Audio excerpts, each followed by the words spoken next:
Muy buenas noches con todos, estimados participantes.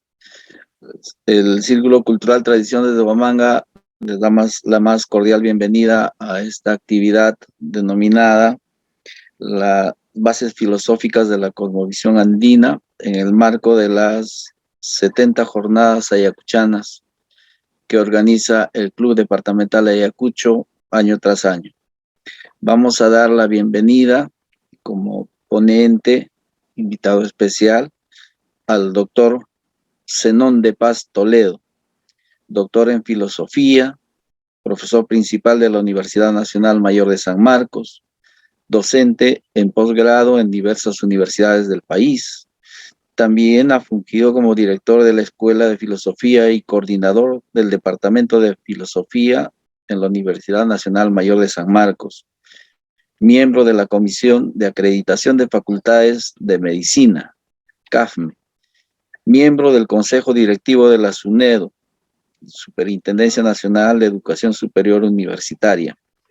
También ha sido director nacional de Educación Superior en el Ministerio de Educación, presidente de la Comisión Organizadora de la Universidad Nacional Tecnológica de Lima Sur, candidato a rector en la Universidad Nacional Mayor de San Marcos.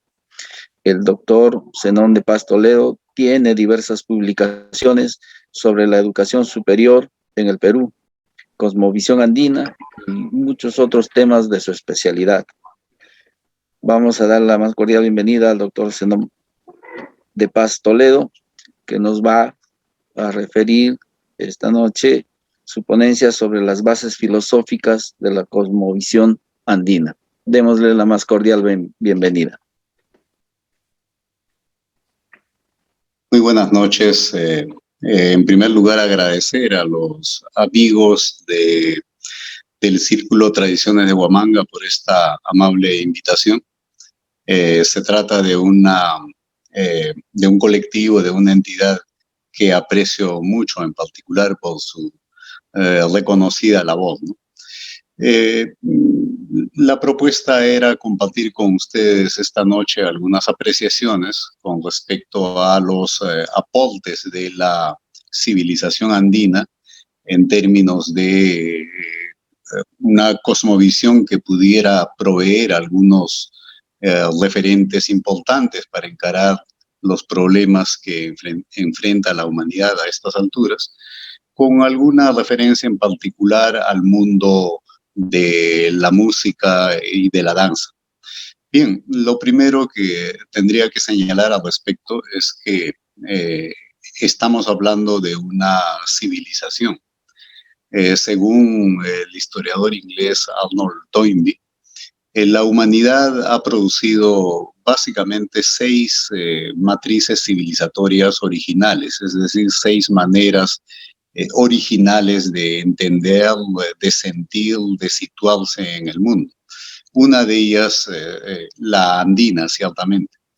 Esto tal vez tenga que ver con la peculiar geografía en esta parte del mundo, dominada por la alta montaña, con glaciares en pleno trópico,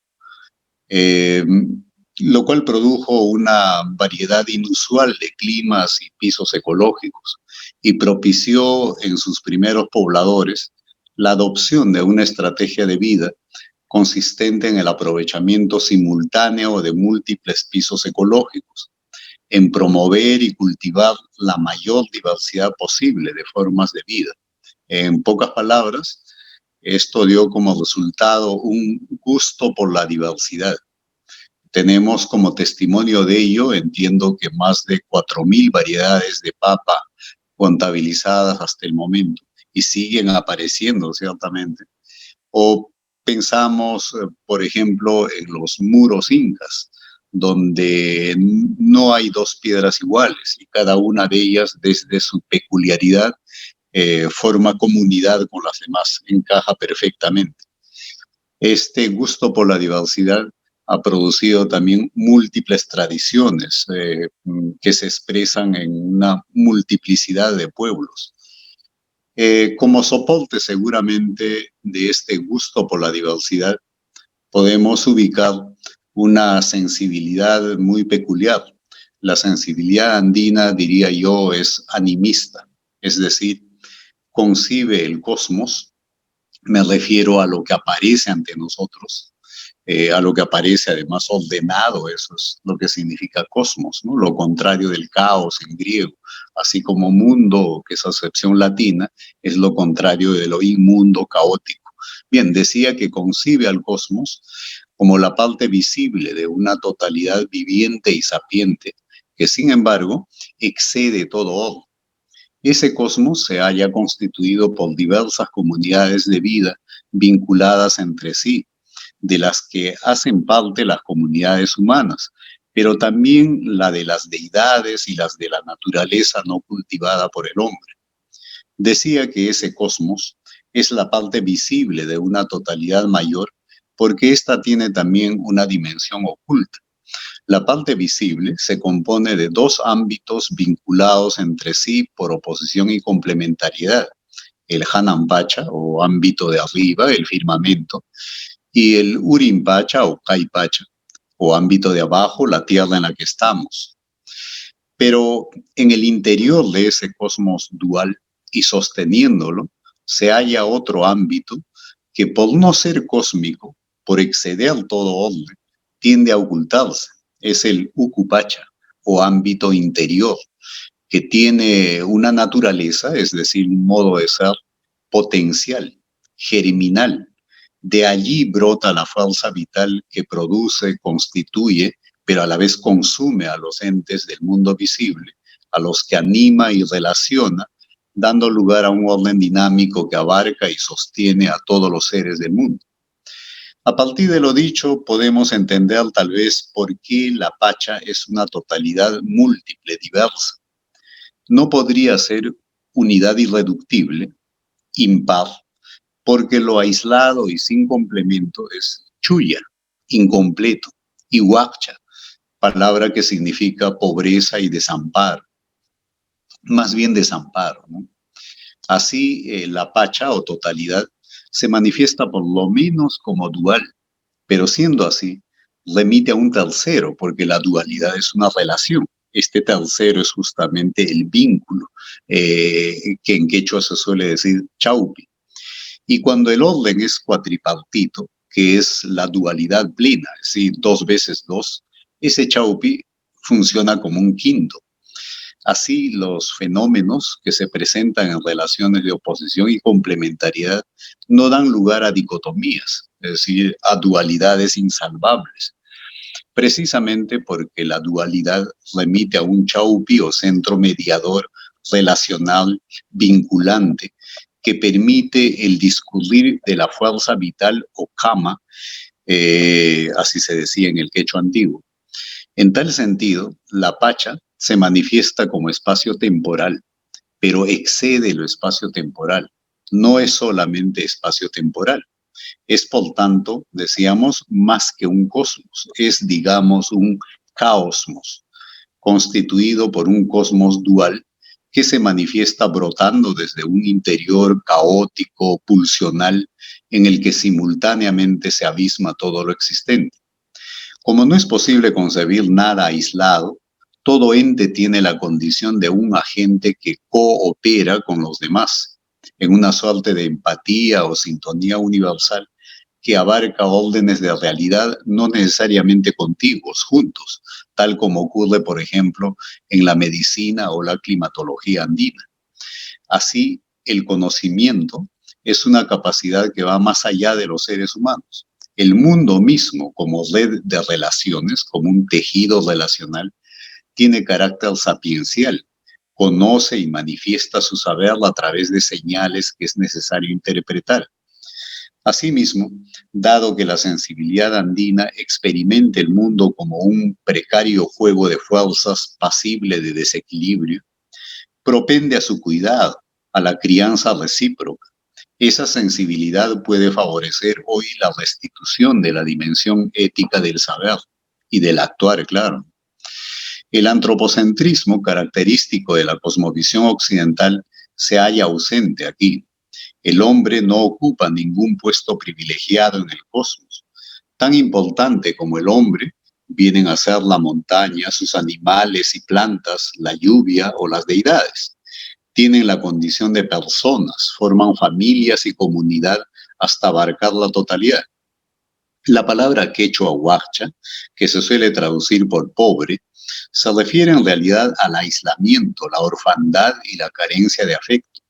Por eso, incluso el hombre rodeado de cosas, pero solitario, es un huarcha, alguien digno de lástima, aunque en sentido estricto no hay nada ni nadie enteramente aislado y carente, porque todos tenemos kama, es decir, o kamai, poder o potencia vital, que fluyendo a través de la comunicación y la cooperación sostiene el mundo entero. Se trata de una cosmovivencia en que todos los seres integran comunidades de vida y se crían mutuamente, y la insensibilidad para con el necesitado es inadmisible. Esto se tradujo en un sentido del parentesco cósmico, en una actitud de respeto por la naturaleza, entendida como pluralidad de comunidades y agentes. Así, el AINI, forma de trabajo colaborativo que se practica atendiendo a criterios de reciprocidad, se funda en la necesidad ontológica de contar con un complemento o yananti. Por tanto, el imperativo moral de reciprocidad tiene un alcance cósmico. Esta convicción sostuvo el orden comunal andino. Cabe señalar también que aquí se desarrolló y persiste todavía un sentido comunal y celebratorio del trabajo, vinculado a la práctica de la reciprocidad, un sentido del trabajo que lo acerca a la celebración colectiva, a la fiesta, al juego, a diferencia de lo que ocurre en el mundo moderno, donde el trabajo tiene la condición penosa del castigo, idea o sentimiento que remite al fondo mítico judeo-cristiano del que brota el mundo moderno. Recordemos que Adán como castigo recibió la misión de trabajar. Se trata en ese caso de un trabajo enajenado que es necesario liberar buscando su transmutación lúdica para acercarlo a la celebración, el juego, el arte, la fiesta. Asimismo, es importante, creo, notar que el hombre andino concibe lo sagrado como algo intrínseco al cosmos, como potencia ordenadora de todo lo existente. Por tanto, lo sagrado es plural, como el mundo. Por ello, la sacralidad andina es inclusiva. Cuando llegaron los cristianos, al poco tiempo los sacerdotes nativos estaban recomendando el culto a Cristo, a la Virgen y a la cruz, multiplicándolos además. Están los documentos coloniales dando cuenta de ello. Y ahora mismo en las mesas curanderiles, al mismo tiempo que se invoca a Apus, a Chachilas, Jiricas, se invocan también Cristos, vírgenes, cruces sin ningún problema. Esta sensibilidad se halla ausente en la modernidad, que ha desacralizado el mundo y la vida para convertirla en un objeto manipulable, dominable, en fin. El desencantamiento del mundo ha sido y es la condición necesaria para la dominación impune y la instrumentalización sin límites de todo lo existente. De allí la importancia de un reencantamiento del mundo para construir modos de vida alternativos. Tampoco se concibe la conversión en nada. El pasado se halla operando en el tiempo actual de diversos modos. Los antepasados no pierden gravitación en la comunidad. participan de ella. La regeneración cíclica de las formas de vida incorpora la muerte como complemento del nacer. Quien muere pasa a otra forma de ser, a otra forma de existencia, y no está ajeno a la cooperación e intercambio de señales que vincula al cosmos en general. Y a propósito de los ritmos de la vida colectiva, señalo adicionalmente que desde hace milenios se ha producido en los Andes procesos de distorsión, unificación, de nueva distorsión y nueva unificación. Así es como Chavín, por ejemplo, el primer horizonte cultural panandino, unificó una gran diversidad cultural producida desde el largo periodo formativo. Chavín es Chaupin, justamente, palabra que significa su centro, el centro relacional. Fue en efecto un gran centro articulador, una gran potencia cultural cuyos ecos llegan hasta nuestros días. Duró casi un milenio. Luego se produjo un proceso de distorsión que dio lugar a culturas regionales y locales para después dar paso a otro gran proceso de articulación de esa diversidad representado por Huari, que tuvo su centro en Ayacucho justamente, y Tiwanaku más al sur. Huari, o Huaré, como se dice en el quechua ancashino, soy de Ancash, es el amanecer, el inicio. No está de más notar también que Chavín se ubicaba en una zona hasta hoy llamada Huari.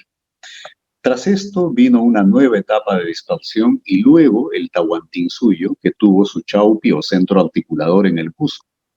Después de lo de Cajamarca, sobrevinieron 5 siglos de nueva distorsión.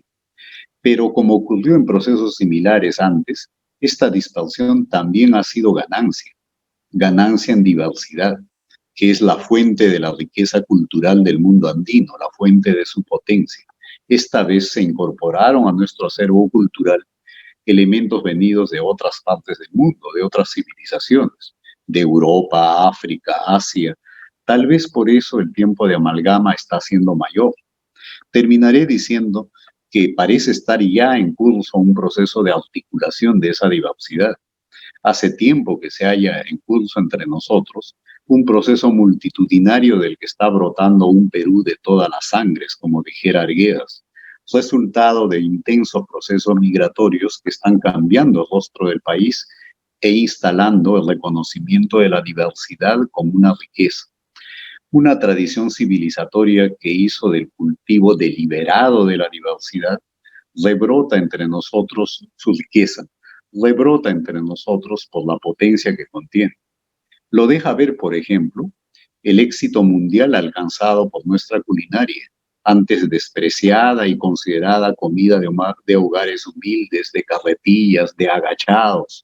En esos espacios populares, invisibilizados por el Perú oficial, se produjo la amalgama de aderezos, sabores, texturas y colores procedentes de nuestra tradición andina, a la que se sumaron elementos africanos, asiáticos y europeos, con los cuales nuestra comida se ofrece hoy en restaurantes de lujo en el mundo entero.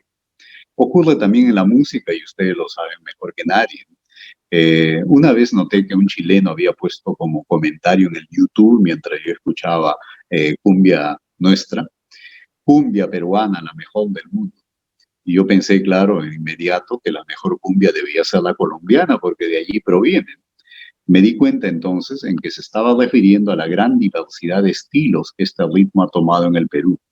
Cumbia amazónica del norte, del sur, del centro y hasta de zonas específicas como aquella de donde estoy hablando, la carretera central en Lima, ¿no? Hay cumbia de la carretera central. Esa sensibilidad ha resistido 5 siglos de colonialidad, de extirpación cultural, y hoy provee soporte a proyectos de rearticulación política en el espacio andino,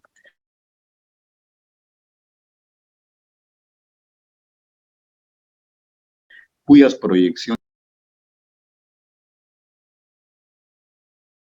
en ellos asoma una cosmopolítica, es decir, el reconocimiento de la agencia de otros seres, de que su destino está entretejido con el nuestro, así como la voluntad de incorporar ese reconocimiento en los marcos institucionales que sostienen la convivencia. Así, por ejemplo, en la Constitución de Bolivia y del Ecuador se ha incorporado la noción del summa causa o vida plena, pero también los derechos de la madre tierra y de los hijos de la tierra. Nuestros pueblos han tomado entonces, creo, hace tiempo ya, el camino de cerrar la etapa de dispersión, desorden e irrespeto instalada por los grupos de poder herederos de la colonia, acostumbrados a saquear el país y despreciar a nuestra gente. Para esto, la tradición de crianza gozosa de la diversidad, que es característica del mundo andino amazónico, debe sobreponerse a todo sectarismo, que por lo general tiene una matriz judeocristiana, pues el único Dios, la línea correcta, etcétera, incluyendo variantes ideológicas de esta matriz, como son el liberalismo y aún el marxismo, digámoslo claramente, y debería traducirse en amplia convocatoria, en sumatoria de fuerzas, articulando pueblos, instituciones, saberes, para lo que tiene que ser creación heroica, propia. Ese es el buen camino, el Capac Ñan de múltiples vertientes, que es el camino de buen vivir para todos. Y ese camino es una ruta, pues, de celebración, claro. Va con música, va con danza, va con color. Y estos elementos que estoy expresando manifiestan una cosmovivencia, esa de la que hemos estado hablando. Me parece muy bien que este colectivo se denomine Tradiciones de Huamanga y además en plural, porque efectivamente toda tradición es plural, es múltiple, es viviente, es orgánica.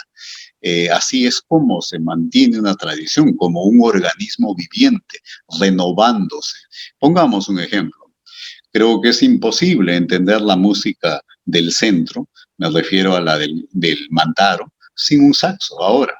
Bueno, el saxo obviamente no es un instrumento originario. El campesino lo tomó de las bandas de foxtrot, de jazz que traían los gringos de Cerro de Pasco, de la Oroya. Podríamos decir, el instrumento originario entonces era el guajarapucu. Tampoco, como sabemos, en el mundo prehispánico no habían animales con ese tamaño de cuernos. Eso también fue asimilado. Así es como funciona lo viviente. En un rato cenaremos, hemos almorzado y lo que estamos haciendo para vivir es asimilar lo que antes era externo. Y por eso la tradición es múltiple. Bien, decíamos que en esta gran tradición civilizatoria hay un fondo animista y decíamos también que hay un sentimiento de lo sagrado intrínseco al mundo. De esto se deriva que el mundo es experimentado como un juego de fuerzas. Todo danza, juega. Pukyay se dice, ¿no? El juego, la danza en quechua. Es en el juego, en la danza, en la fiesta, lo que se produce es una comunión con la tierra, con el cosmos. Tradicionalmente se entendía que los instrumentos eran regalos de los dioses. Entiendo que hasta ahora los violinistas tradicionales, los danzantes de tijeras, llevan estos instrumentos a una pacha, a una caída de agua o lugares semejantes, precisamente para esta comunión con la tierra. Y la danza, además, involucra, claro, música, colores, es por tanto no solo visual, auditivo, es multisensorial. Desencadena una suerte de contrapunto de todos y con todos, de todos los seres, un diálogo, una interacción cósmica, ritual, diría yo. Se trata de reproducir o sintonizar con el ritmo del mundo. Por eso los sonidos tienen temperamentos, reproducen o dan curso a los temperamentos de la naturaleza, porque la naturaleza tiene temperamento. Lo mismo con los colores, todo tiene su lugar. Y claro, como ocurre con todo lo ritual, hay momentos claves. El matrimonio, la muerte, el nacimiento, la cosecha, la siembra. Los ritos que involucran todas estas dimensiones toman lugar en estos momentos clave. expresan, por tanto, visualmente gestos, movimientos, vestuario, colores, espejillos, sonajas, en fin. Y por lo general, entiendo, había una preferencia por colores relucientes, sabores, olores, sonidos, y alguien ha dicho, creo yo con razón, que cuando esto es así, viene a ser como una expresión de las energías internas, estas que están brotando desde, digamos, el alma del mundo, que es el Ucupacha. Más aún si cuando hay música hay alcohol, entonces se produce un estado psicosomático, digamos, cercano a lo ritual, cercano al ritmo en el que es posible la comunión, la circulación de la energía del cosmos. Y la música, además, entiendo en la tradición andina, lo dice la iconografía prehispánica, siempre se da en movimiento, los músicos están moviéndose, andando, dando pasos, vueltas, haciendo coreografías, y esto parece involucrar también, claro, el esfuerzo, un movimiento corporal que además con la resistencia de soplar, en fin, o del esfuerzo físico intenso, generan este estado psicosomático ritual al que me refería hace un momento. Terminaré llamando la atención también sobre la vinculación que hay entre la música, la danza y el ritual, con, que tienen pues ciertos motivos básicos, con variantes, digamos, con los motivos y variantes que suelen estar en el tejido andino. Digo esto porque es frecuente eh, eh, en el relato, en los relatos andinos, comparar al mundo con un tejido. Y creo que es una buena comparación, porque cada ser es como una puntada, no existe por sí mismo, porque si el tejido se descoce ya no está. Pero los tejidos tienen pues motivos básicos, con variantes, decía, zigzags, rombos que funcionan como ojos, y entonces pareciera que esto guarda analogía con los motivos y los ritmos de la danza y de la música. Por ejemplo, estos rombos, a los que se suele llamar ñahui u ojo en algunas partes, parece que son concebidos como un punto de acceso al pasado o al Ucupacha, esta zona que genera el orden, pero también lo perturba de alguna manera. Y por último, a propósito de esto, eh, eh, es habitual también un personaje al que alguna gente llama tricker, ¿no? Podría ser el Ucucu en la fiesta del Coyutliti, podría ser el Chuto en las Tunantadas, un personaje que como que se sitúa en una posición ambigua, perturba el orden, pero al mismo tiempo está cuidando el orden. También por ahí, al igual que en el motivo de los rombos y de los movimientos romboidales, en fin, pareciera haber, por ejemplo, un acceso a la simbología del Ucupacha. Y claro, la danza y en el caso de la música, el contrapunto, evidentemente se vinculan con una manera de experimentar el mundo en el que en su más mínima manifestación el mundo es por lo menos dual, ¿no? Bien, eh, creo, por tanto, que en esto que ustedes fomentan y lo han hecho tan bien a lo largo de todo este tiempo, el cuidado de nuestras tradiciones musicales, dancísticas, rituales en general, hay un elemento central en esta tradición que por algunas razones que he procurado compartir aquí, eh, es una tradición potente, puede y debe ser el elemento articulador que haga posible reconstruirnos como personas y como pueblo. Y tal vez desde ahí aportar además a la reconstrucción de un mundo en crisis como es aquel en el que estamos ahora, ¿no? Muchas gracias. Muchas gracias, doctor Zenón, muchísimas gracias. Candy, ¿me pones, por favor? Muy bien, muchísimas gracias, doctor. Agradecemos muchísimo su ponencia tan ilustrativa.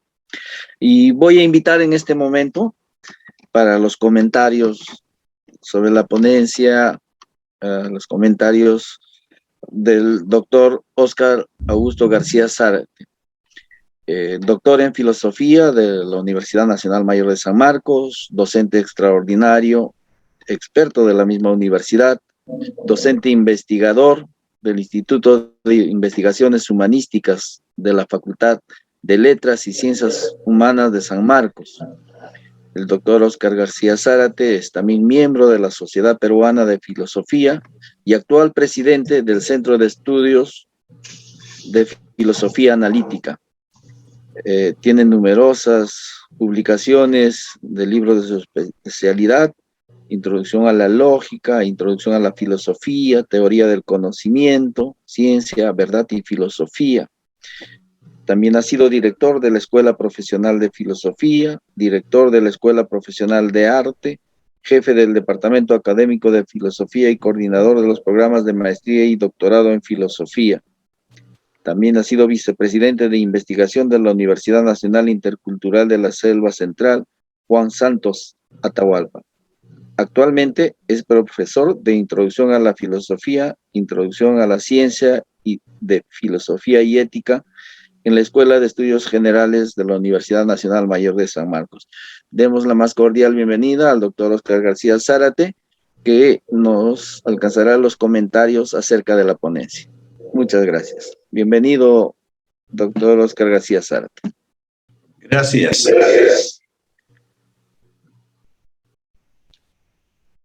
En primer lugar, quisiera saludar y felicitar al presidente del Club Departamental Ayacucho, general Jorge Cárdenas Sáenz, y a través suyo a los miembros de su consejo directivo por estas jornadas ayacuchanas que se vienen desarrollando con gran éxito. Asimismo, al presidente del Círculo Cultural Tradiciones de Huamanga, profesor Antonio López Martínez, y a su consejo directivo por su cordial invitación para participar en esta actividad cultural.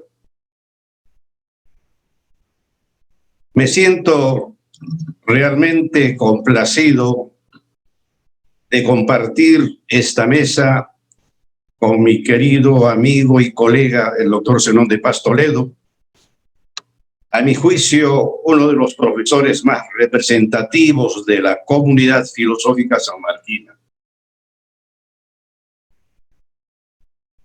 Antes de formular, más que hacer un comentario, formular algunas preguntas, si se me permite una digresión. La cosmovisión es una concepción o imagen general del mundo y de la vida. En este sentido, todos los hombres, pueblos y culturas tienen una cosmovisión. Es más, todo hombre tiene y necesita de una cosmovisión, es decir, de una imagen general del mundo que les sirva de horizonte vital, de marco orientador, que da sentido a sus actos y permite encontrar una coherencia de su vida.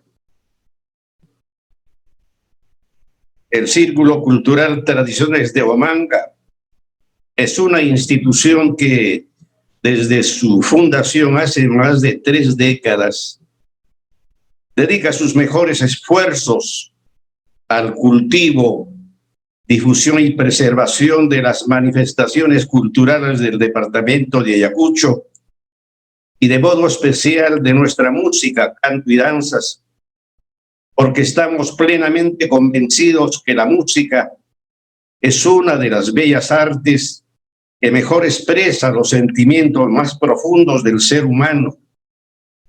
Gracias a ella expresamos nuestros sueños, utopías, alegrías, penas, triunfos, frustraciones, entre otros.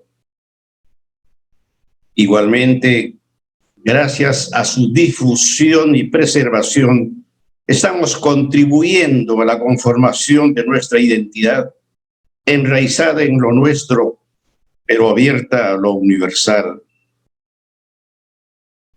No somos tradicionalistas, sino respetuosos de nuestras tradiciones, pero la tradición entendida no como un conjunto inerte o petrificado de cosas, sino como continuidad histórica. Luego de su didáctica, sugestiva y rigurosa exposición sobre las bases filosóficas de la cosmovisión andina, quisiera plantearle algunas preguntas, aunque ya lo ha mencionado de modo tangencial mi colega y amigo Zenón de Paz en relación con la música. Profesor, ¿qué conceptos de la cosmovisión andina, sobre todo de los mencionados por usted, permitirían una cabal comprensión y valoración del rico y variado folclore ayacuchano, de sus tradiciones y de modo especial de su música, canto y danzas? Esa es una primera pregunta. La segunda pregunta es la siguiente. ¿Compartiría usted conmigo la siguiente propuesta a propósito de la cosmovisión andina y el cambio climático? El cambio climático provocado por el calentamiento global y por la emisión de gases de efecto invernadero tiene como causa principal la actividad del hombre moderno. La debacle ecológica que se avista en nuestro horizonte es ya un hecho. En efecto, si las emisiones de gases de efecto invernadero a nivel mundial continúan con el ritmo actual, fácilmente el mundo llegará a los 2 grados centígrados o más de aumento de temperatura a fin de siglo. En el Perú, por ejemplo, los nevados sí están desapareciendo, pero también se afectaría la gran diversidad de nuestra agricultura, la pesca de anchoveta y otras especies en el rico mar peruano, y las ciudades de la costa, construidas sobre el desierto, sufrirían la falta de agua. Los daños serán no solo ecológicos, sino económicos. ¿Qué hacer ante esto? Un intento de respuesta a esta crucial interrogante es imperativo.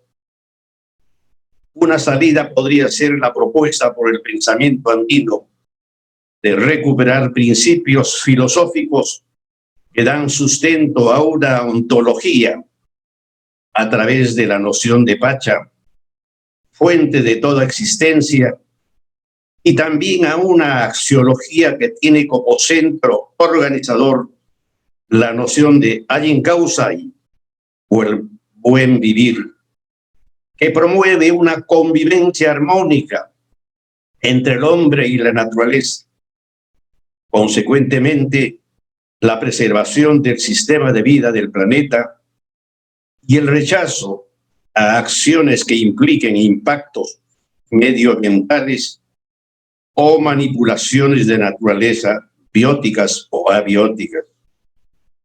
El pensamiento andino, ajeno al afán dominador sobre la naturaleza, propicia una convivencia armoniosa con la naturaleza, y sobre esta base el hombre andino establece un vínculo de reciprocidad con su entorno, en que él no se postula como un ser superior a la naturaleza, sino parte integrante de ella.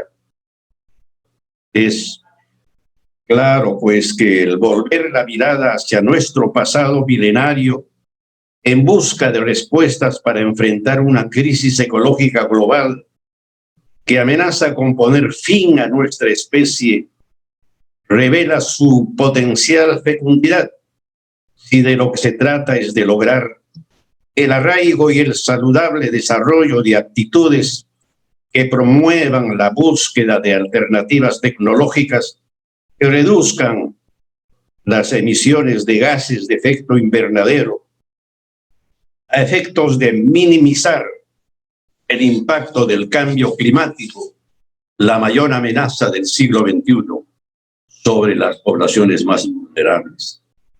Repito, apreciado colega, ¿compartiría usted esta propuesta? Y última pregunta.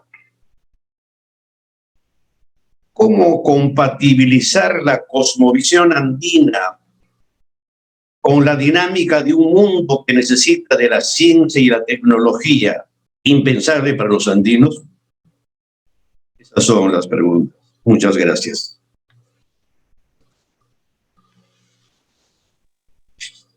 Muy bien. No sé si hay alguna otra pregunta o me refiero primero a las planteadas por nuestro amigo Oscar García Zárate.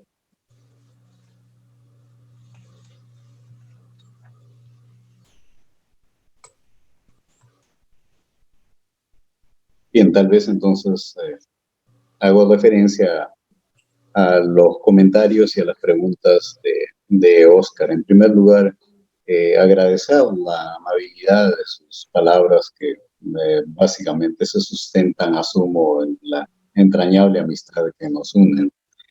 Son muy generosos, igual. En cuanto a lo primero que manifestó, me parece de gran alcance. Todos los seres humanos, todos, participan de alguna cosmovisión, es decir, de alguna comprensión global del mundo y de la vida. Digo que es una afirmación de gran alcance, porque significa que los hombres modernos también participan de una cosmovisión, la cosmovisión moderna. ¿Y por qué creo que vale la pena subrayar aquello?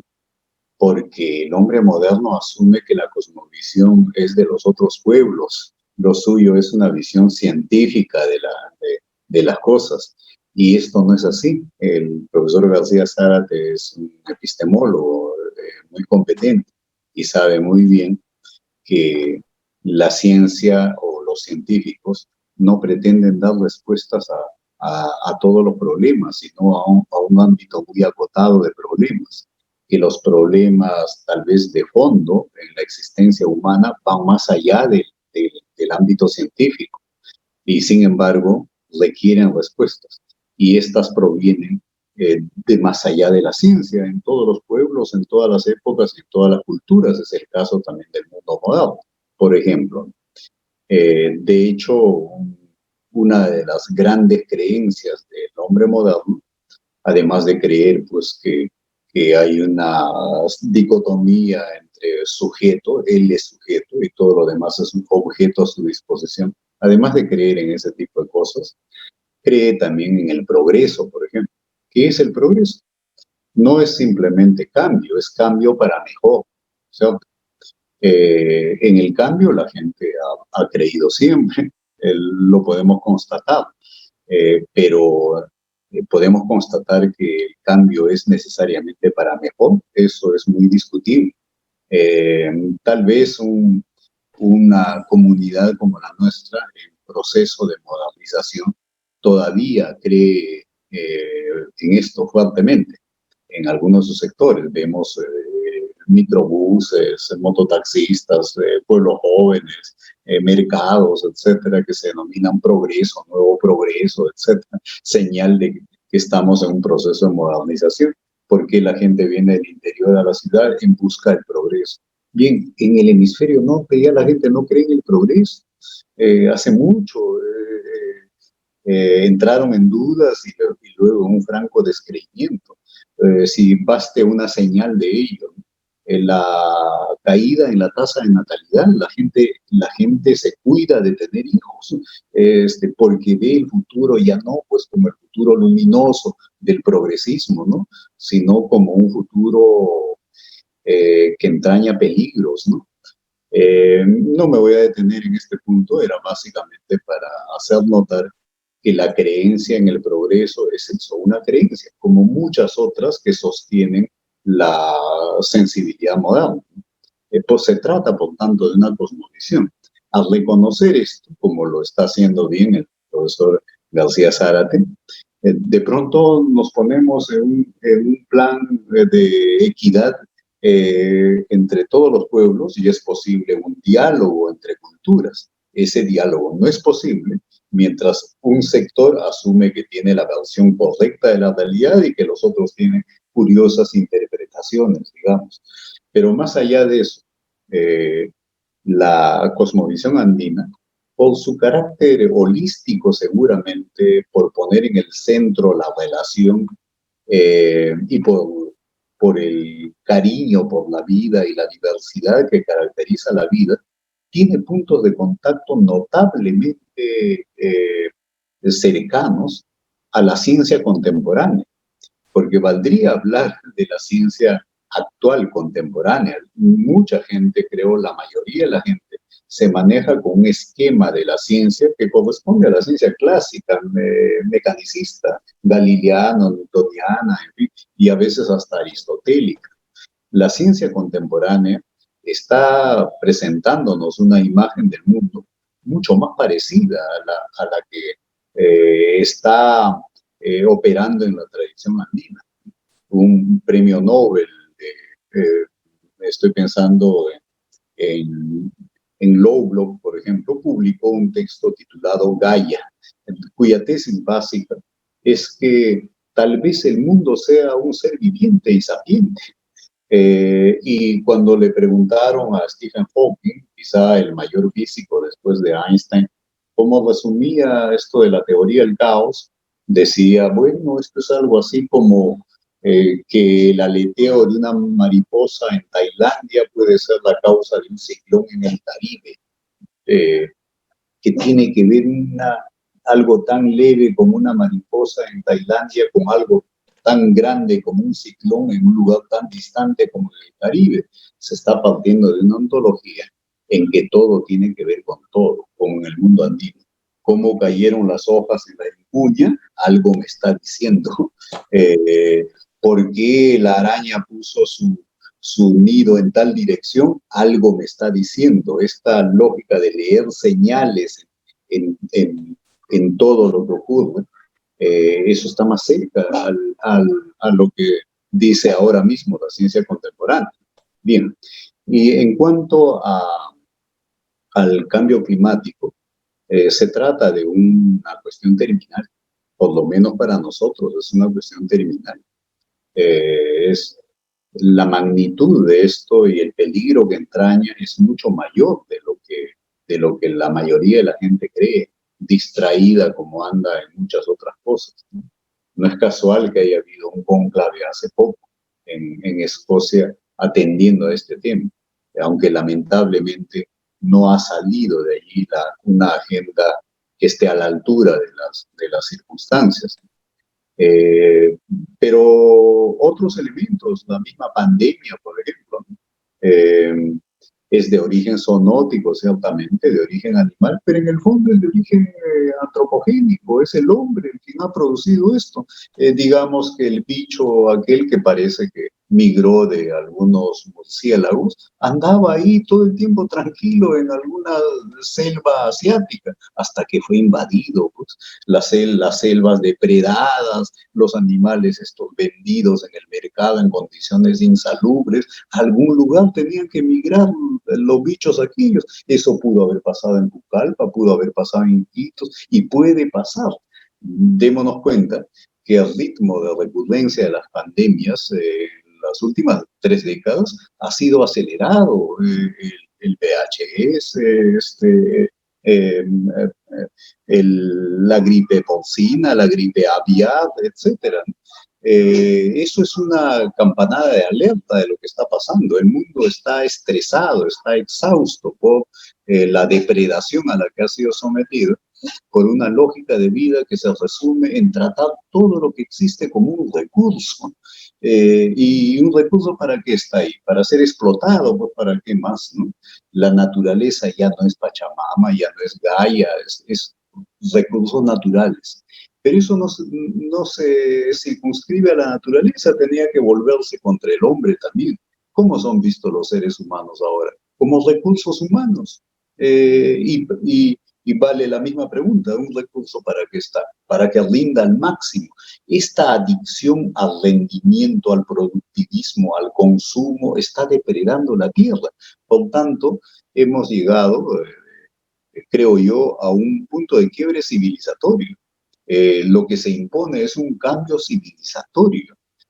Justamente por eso resulta de la mayor importancia reconocer la presencia de sentidos alternativos de vida en otras civilizaciones, donde pueden haber respuestas para algunos de estos problemas que ahora enfrentamos, ¿no?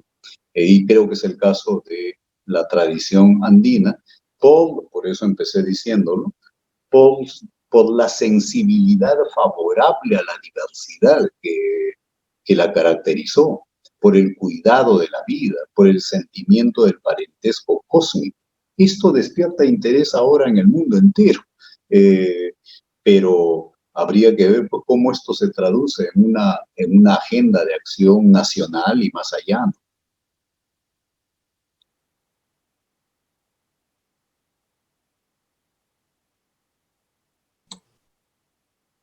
Gracias, profesor. A ustedes. Yo también tenía una pregunta. No. Era, si se puede. Sí, claro, cómo no. Profesor, era sobre el Chapac Ñan y este camino que va con música y con tradición, ¿no? ¿Usted nos puede hacer algunos comentarios que nos puedan a nosotros ayudar a de repente animarnos a producir y recrear en términos de música y de danzas,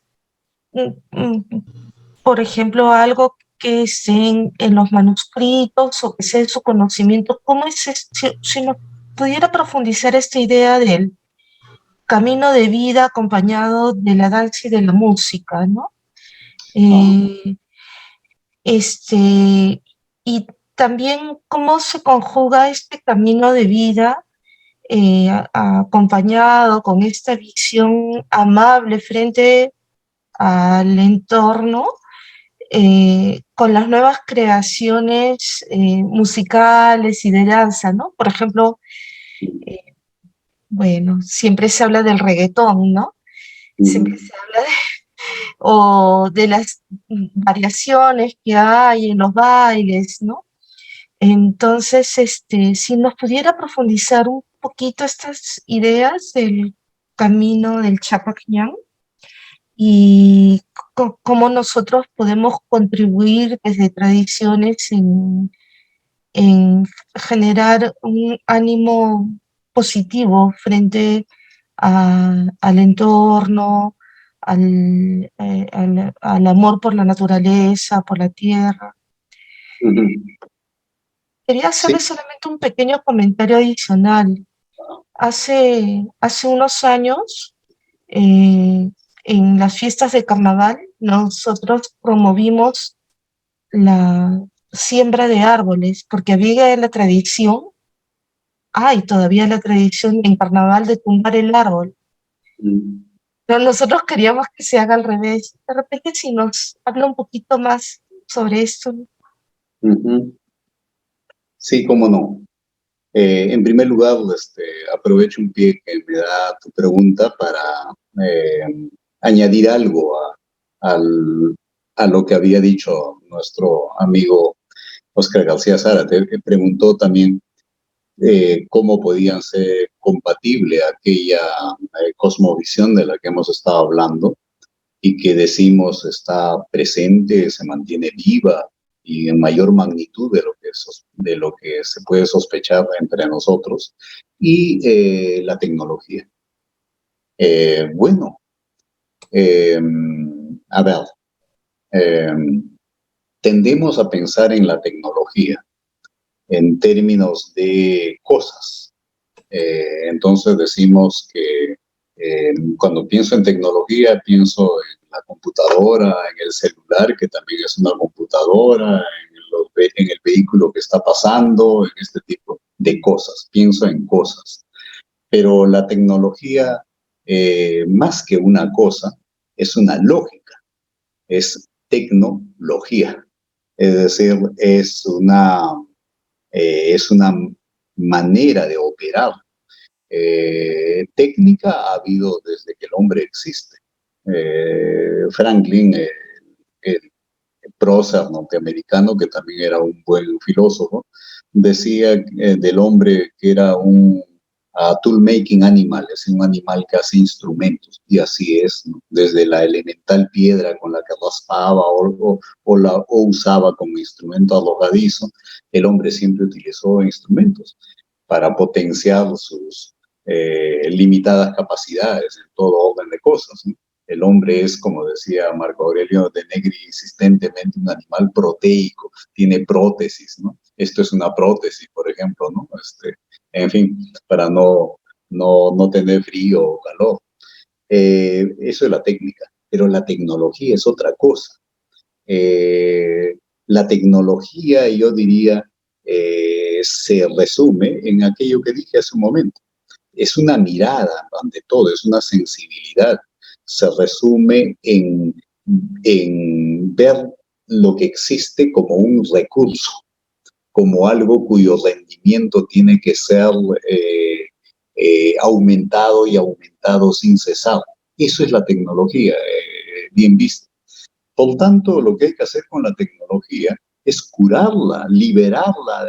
Lo que hay que hacer, digamos, con todo el instrumental, con todas las prótesis que la humanidad ha desarrollado, lo que hay que hacer es un proceso de sanación, de liberación de esa lógica adictiva, porque no hay mayor adicción y no hay mayor adicto que el adicto a la rentabilidad, al rendimiento, al poder entendido como dominación. Dominación de todo lo existente en este caso. Eso es una adicción terrible y tenemos que librarnos de ello. Lo que hay que hacer, por tanto, por eso hablaba de la necesidad de pensar en un cambio civilizatorio. Esa es la magnitud de la agenda que ahora enfrentamos. Tenemos que pensar las cosas en términos de una refundación civilizatoria, empezando por replantear el sentido mismo de la vida. Y la tradición andina en esto tiene elementos de gran alcance. Mencionaba de paso, por ejemplo, que la pobreza no se entiende como carencia de cosas, sino sobre todo como carencia de afecto, ¿no? El huapcha, ese de que en alguna fuga de Huayno dice sin padre, sin madre, sin un perro que me ladre, ¿no? Los perros se supone que ladran a los fantasmas porque logran verlos, por tanto este es peor que un fantasma. Ese es el hombre, el pobrecito, el que es digno de lástima, ¿no? Eso es potente. Por tanto, el hombre rico es, como diría el brasileño Roberto Carlos, el que tiene 1 millón de amigos. Ese es el hombre rico. Al final, ¿qué es lo que la gente busca en la vida? Lo que busca es el reconocimiento, el cariño de los demás. Alguna gente, claro, y tal vez toda una civilización, la moderna, ha tomado el camino de buscar ese reconocimiento vía la acumulación de cosas, pero eso es un mal camino, por muchas razones, incluso directamente porque no es la vía correcta de ser querido. Eso lleva a un desvío. Ahora, ¿cómo se construye una convivencia basada en el cariño? Eso creo que es más factible dentro de una sensibilidad de parentesco cósmico como es característico de nuestra tradición. Y a eso me refería con lo del Capac Ñan. Capac Ñan, pues, es algo así como noble camino. Se refiere, claro, a esta red troncal y transversal, a esta red en general que unía, vinculaba a todos, que todavía está ahí, como era un camino también de peregrinación, ¿no? De acercamiento entre la gente. Y claro, me imagino en ese Capac Ñan y en cada uno de sus ramales, peregrinos con música, con danza, con rituales, celebrando, cooperando. Eso es lo que necesitamos reinstalar, claro.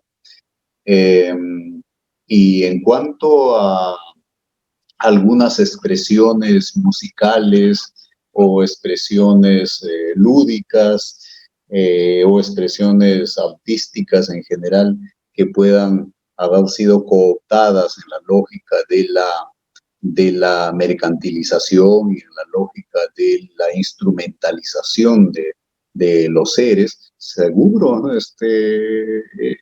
En ninguna esfera de la experiencia humana está inmune, digamos, a las orientaciones que son hegemónicas en determinado periodo de la historia, en determinado periodo de vida. Pero también hay lógicas alternativas. Claro, de lo que se trata es de fomentar esas lógicas alternativas. Y por eso decía también que Tradiciones de Huamanga tiene un lugar destacado en esa tarea, ¿no?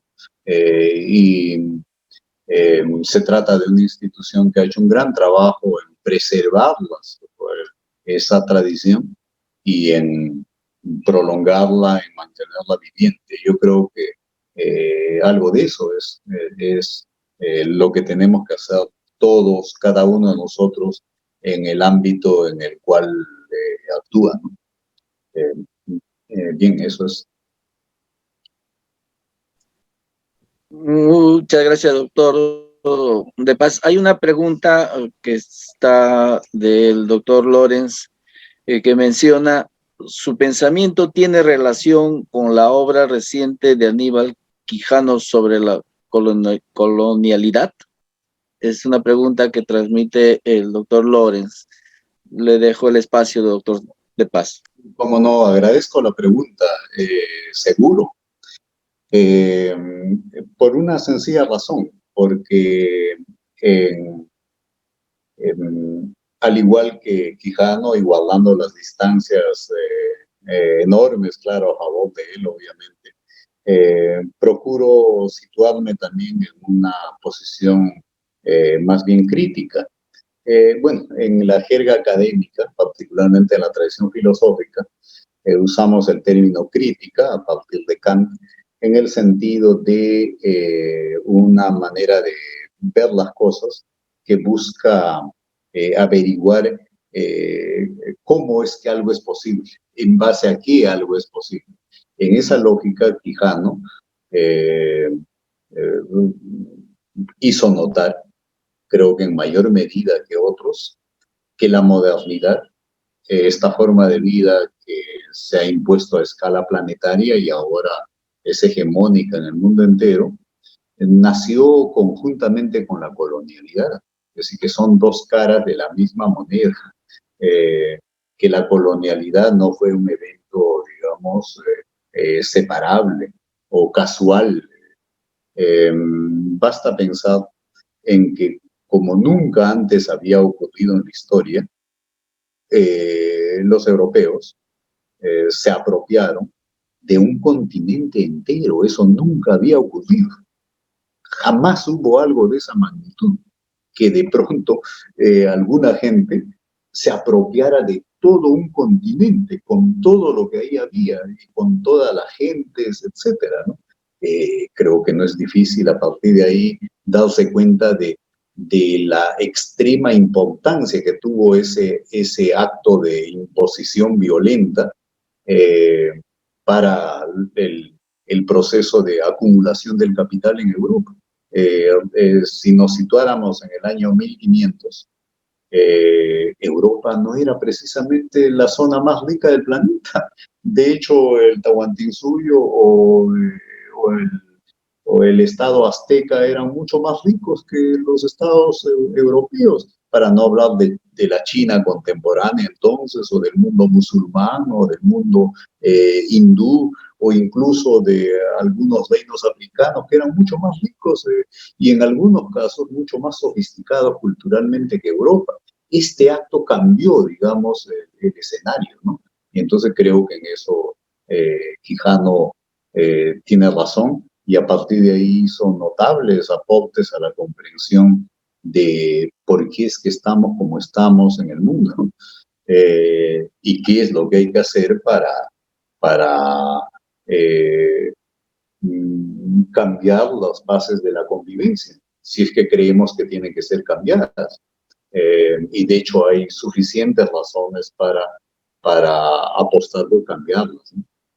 Una de las cosas que hay que, de hecho, desmontar, según lo que dice Quijano, y de algún modo estaba implícito en lo que yo decía también, es la colonialidad. Yo lo resumiré con palabras no mías, sino de Gamaliel Churata, quizá el mayor filósofo que hemos tenido aquí, aunque el mundo académico ni se acuerda de él. Tal vez porque reivindicó abiertamente, orgullosamente su condición de indígena. Gamaliel Churata, en El Pez de Oro, un libro fundamental, dice que nuestro problema no es ante todo político o económico, dice él. Nuestro problema es un problema del ser. ¿A qué se refiere? Es un problema ontológico. ¿A qué se refiere? A que nosotros queremos y creemos ser lo que no somos y nos negamos a ser lo que somos, para decirlo apelando a la caricatura que tiene la virtud de poner los rasgos centrales. Cada vez que nos vemos en el espejo queremos ver un caucásico y somos indígenas. Y entonces, ¿cuál es el resultado de ello? ¿Cuál es el grado de autoestima que una persona así puede tener? Y si no tiene una elemental autoestima, ¿cómo puede estimar al resto? Empezamos a comprender por qué el Perú es como es, un desorden, nadie respeta nada, impera el vivo, este personaje sociopático al que además nos hemos pasado ponderando qué vivo, ¿no? ¿Por qué tenemos este tipo de coexistencia? Es herencia del orden colonial, pues, y entonces necesitamos, para empezar, limpiar la mirada, vernos de otra manera, de una manera en que recuperemos el orgullo de lo que somos. La gente lo comprende cuando no está acá, cuando no está acá. ¿Y de dónde tú vienes? Del Perú. Machu Picchu. Ya. Háblele de Miraflores, de La Molina, sabrán lo que es eso, les importa, ¿no? En realidad valoran nuestra condición por la tradición andina, y sin embargo nosotros la despreciamos. El choleo es un deporte generalizado entre nosotros, y en su expresión más dura es: indio tenías que ser. ¿Qué está diciendo eso? Entonces sí, claro, creo que Quijano hizo una gran contribución a que comprendamos esto. Muchísimas gracias, doctor De Paz, doctor Oscar García Zárate, y a todos los participantes, a todos quienes invito, enciendan sus cámaras para poder estar juntos, para poder visualizarnos. Muy agradecido a la participación del doctor Carlitos Guamán, a quien saludamos de Tradición de Huamanga con mucho cariño y mucho aprecio, a Julito Humala, con quien Tradiciones ha compartido en muchos momentos, a nuestra expresidenta también, Carmelita Gabonel, el doctor Lorenz, nuestra queridísima Yaqui Silva. Ha sido una magnífica ponencia, y a nombre del Círculo Cultural Tradiciones de Huamanga, y también a nombre del Club Departamental Ayacucho, que es la entidad, la institución que organiza las jornadas ayacuchanas hace ya 70 años, brindándonos un espacio para poder llevar al público, a nuestros conciudadanos, ponencias como la suya. Muy agradecido y dejo la palabra a quien desee participar para saludar en esta noche la actividad tan excelente que se ha llevado adelante. Muchas gracias. Si me permiten la palabra, por favor. Sí, Julito, adelante. Buenas noches. Primero, saludar la brillante exposición del doctor Zenón de Paz y la participación del doctor Oscar García. En verdad, clarificadora para nosotros. Pero si es posible hacer un par de preguntas todavía, o ya no hay tiempo, quizás está muy ajustado, pues queda en el saludo. Y las felicitaciones a Tradiciones de Huamanga, claro que sí, por la vieja amistad que tengo y cercanía con ustedes, ¿no? Sí, sí, el doctor de Paz, sí. Un par de preguntas cortas, si es posible, me dicen ustedes. Por mi parte, adelante. Con todo gusto. Solamente lo siguiente, ¿es posible entonces decir que en una economía de carácter colectiva, como era la economía del Tahuantinsuyo, la música y las danzas tienen este carácter? Decimos, por ejemplo, que por las crónicas sabemos que en la época de la siembra y de la cosecha siempre están acompañadas de música. Era un pueblo muy musical y esto hemos heredado nosotros, no solo los ayacuchanos, el Perú siempre es festivo, siempre estamos cantando y bailando, ¿no? Entonces, esta condición festiva primero y el carácter colectivo también de las danzas, ¿verdad? Las danzas y la música. Parece ser que solamente había una forma musical que era de pareja.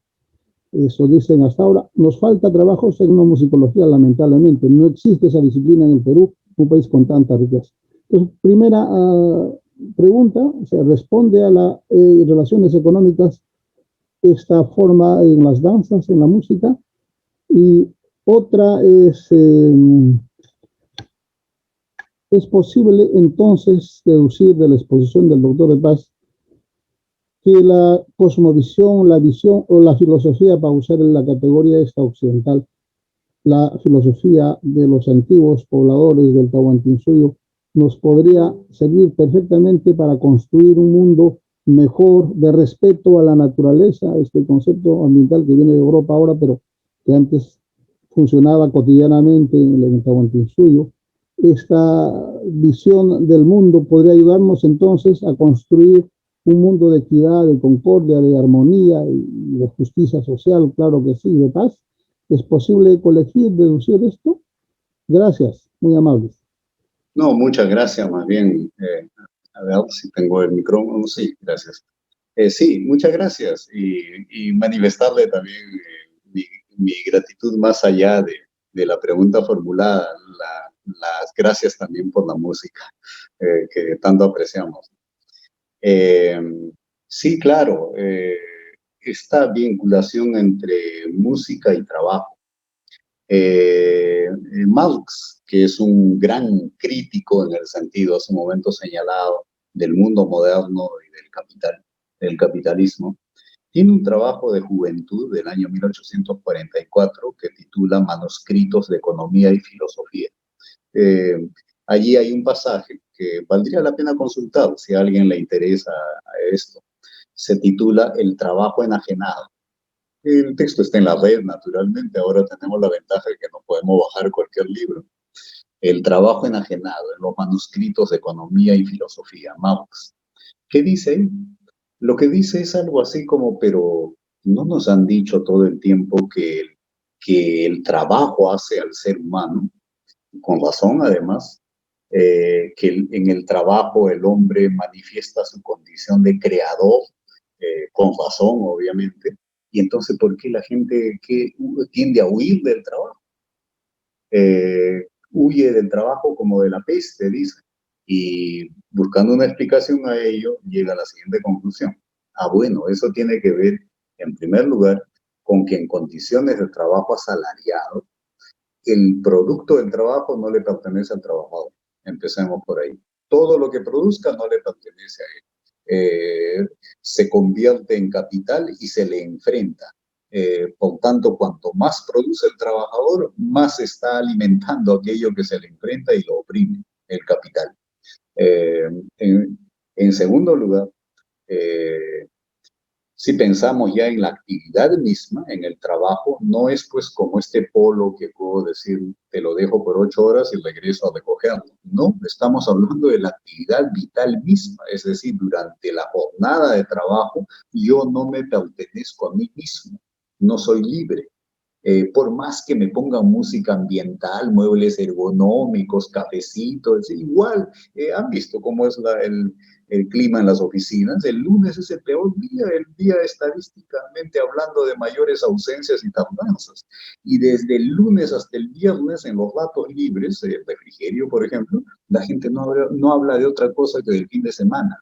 ¿Y esto por qué es así? Además, dice, el hombre se ha enajenado con respecto a la naturaleza. Bueno, remito a la lectura del texto de Marx, ahí está. Muy bien. Pero de esto, ¿qué se sigue? Que hay que liberar al trabajo, pues. ¿Y cómo se entiende la liberación del trabajo? Hay dos maneras de entenderlo. Una, en clave judeo-cristiana. Adán y Eva no trabajaban. El trabajo es un castigo que se les impuso. Por tanto, la liberación del trabajo es dejar de trabajar, que las máquinas trabajen por nosotros. Esa es una posibilidad. Un yerno de Marx llamado Paul Lafargue leyó así esto, y muchos marxistas. Escribió un librillo titulado El derecho al ocio. Paul Lafargue, un cubano que se casó con una hija de Marx, con Jenny. Bueno, pero hay otra manera de entender la liberación del trabajo. No en el sentido de dejar de trabajar, que es como bastante cristiano. Además, cuando dejemos de trabajar, tal vez sea peor, nos gane el aburrimiento, qué sé yo. Y entonces hay otra manera de entender la liberación del trabajo. Arguedas lo han notado en uno de los diarios que intercalen el sorbo de arriba y el sorbo de abajo. Ahí dice lo siguiente. Yo, parece que regresaba de Cuba, ¿no? Dice, esto que están buscando los cubanos, el trabajo liberado, yo lo he visto en las comunidades andinas. ¿A qué se está refiriendo? En que ahí la gente no quiere huir del trabajo. Y ocurre en las ciudades. El migrante va a techar su casa, convoca parientes, paisanos, allegados, y vienen de buena gana. ¿Por qué? Porque van a bromear, se van a encontrar, hay música ya ahí a todo volumen, hay gente preparando comida, más allá hay cerveza, etc. Entonces eso es más cercano al juego, a la fiesta o a la celebración. Notemos una cosa. Tal vez la gente quiere huir del trabajo porque cansa. El juego no cansa. Pregúntenle a un jugador a los 85 minutos si no está cansado. ¿Y por qué no quiere dejar de jugar? El que baila como un trompo no está cansado. ¿Y por qué no quiere que la fiesta termine? O el artista a las 4 de la mañana ahí dándole con el cincel a la piedra para sacar la figura, un escultor. La mujer le dice, anda, descansa. ¿Y por qué no se quiere ir a descansar? ¿Y por qué el trabajo no puede ser así? Bien, lo que Arguedas ha notado bien, un tipo muy perspicaz, ¿no? Eso ha sido así, eso es así en la tradición andina. Y claro, eso tiene que ver con el carácter comunal, celebratorio del trabajo. Aquí estamos frente a una noción que es central, la noción de comunidad. La convivencia en el mundo moderno toma la forma de sociedad. ¿Qué es una sociedad? Son individuos que se asocian para buscar sus fines particulares, es decir, el centro es el individuo. En la comunidad eso no es así. La comunidad es originaria. La persona es lo que es en virtud de su pertenencia a una comunidad. Entonces, una de las cosas que es un necesario cambio civilizatorio hay que hacer es reconducir la sociedad a su condición originaria, que era comunidad. ¿Cómo armamos comunidades de vida en el mundo contemporáneo?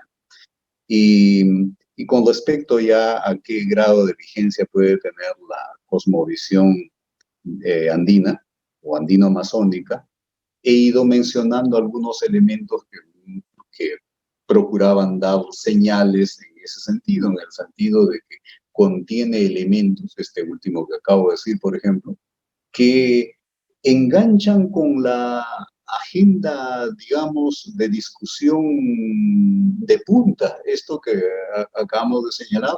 ¿Qué hacemos con el trabajo o con la ciencia o con la tecnología? Preguntaba hace un rato el profesor García Sara. Respuestas para esto están presentes en nuestra tradición. Así es, pues, una civilización, es una cosa potente. ¿Por qué creen que China o la India han vuelto a tener un papel protagónico en el mundo? Tienen, pues, una tradición civilizatoria potente. Así es. Gracias. Muchas gracias. Muchas gracias, muchas gracias. Vamos a culminar la noche tan excelente con la ponencia. Muy agradecidos a nombre del Círculo Cultural Tradición de Huamanga, doctor Zenón de Paz, doctor Oscar García y a todos los presentes. Un agradecimiento profundo. Muchísimas gracias. Y dejo las palabras de nuestro vicepresidente Alberto Izaguirre para la despedida final. Gracias, Antonio. Gracias al doctor Zenón de Paz, al doctor Oscar García Sarte, nuestros invitados selectos, muy allegados al trabajo que todos desarrollamos en Tradiciones Huamanga. Me quedo con una frase hermosa que dijo el doctor Zenón de Paz: el sonido da curso al temperamento de la naturaleza. Lo vamos a asumir como una de nuestras máximas para el trabajo musical en nuestra institución. Le agradecemos a todos ustedes y darle una buena noche a todos. Gracias por la oportunidad. Gracias. Muchísimas gracias. Felicidades, felicidades. Gracias, Carlos. Aplausos. Muy buena, Zenón. Hasta luego, que estén bien. Un gusto. Gracias. Excelente ponencia, doctor. Gracias. Excelente. Felicidades. Gracias, profesor. Buenas noches. Muy linda Muchas gracias. exposición. Buenas noches.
Kunang punjaw kamuniku kaya kancik tali canan cikpa kampa sutikipi liapa yakoy kita panampak liapa kau saninci aling winya nampak baga canci asnu canci koce canci aling kau sanampak liapa makta kuna liapa pasnya kuna opia nampak Dios Yaya Dios Churi Dios Espíritu Santo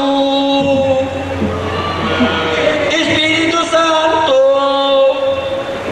Espíritu Santo mierda Espíritu Santo